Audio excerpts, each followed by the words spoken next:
So the number 8 thing that I learned from Microsoft in 2015 is change is the only constant around Microsoft, and it's not always good. So 2015 saw a lot of changes from Microsoft. Some of these were things that they did outright publicly, other things they did very quietly behind the scenes. And so I'm just going to talk about a couple because these are things that really impact your organization and your decisions that you make when it comes to how you're going to license their products. And so an example of this is when I'm buying Office 365, they have this concept called the bridge cal. And for those of you that understand what a bridge cal is, I apologize, but I'm going to just take a couple of seconds to explain it. So really what happens is I may have the core cal or the e-cal, and that includes Exchange, SharePoint, and Skype for Business.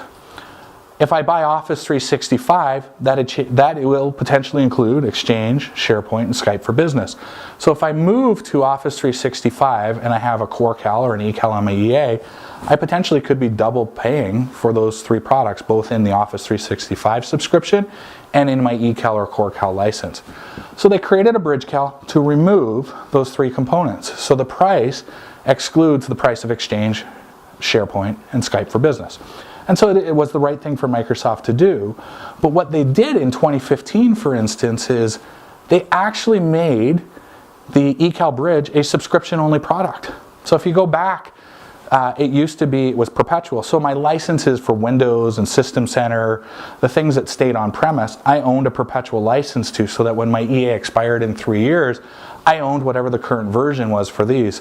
They've now made that a subscription product only. So now I lose the perpetual licenses for Windows and System Center that I kept in their older model. And if it's the eCal Bridge, that's going to include your rights management servers and things like that.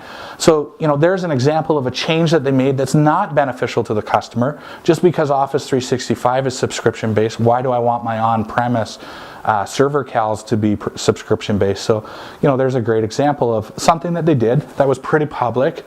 There was a lot of noise made of that, kind of probably in and around the April, May, June timeframe, but it was something that was publicly announced.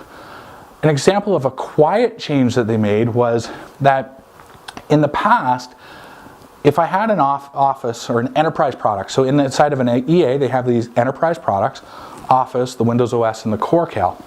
And so if I didn't want to renew those in the EA because they had to be licensed for all qualified devices or all qualified users, and I decided that I don't want software assurance for all my users or all my devices, I could not renew the EA and renew just the subset of users that I wanted Office for instance. So let's go back to one of the earlier videos. I talked about roaming rights with Office, where if I have a Citrix deployment, my end user goes home, logs into Citrix, uses Office, they need to have software assurance to have the roaming rights. Well, I may not want to buy SA on Office because I own 2016, we're deployed on 2010, we have no plans for the next 3 years to move beyond 2016, the finances don't make sense. So what I would have done in the past was say, okay, I'm just going to renew the subset, that 10 or 20% of users that need roaming rights of Office, not the 100%, and I'm going to save 80, 90% of my software assurance costs on Office. They quietly put in the product terms, which replaced the product use rights, which was a big change that they made as well. But they quietly put in the product terms that the only way that you can renew enterprise products coming out of an EA is if you renew 100% of the SA. So they took that right away from you in the EA. Now there are things that you can do. Don't quite panic yet, but there are things that you can potentially do to get around that. But that's an example of something that they did that's detrimental to customers. They took an ability away from you very quietly by making a change inside of their product use rights or product terms. So the number 8 thing that I learned from Microsoft is that change is the only constant. So we saw a lot. I gave a couple of examples here in this video of those, but and it's not always good for clients.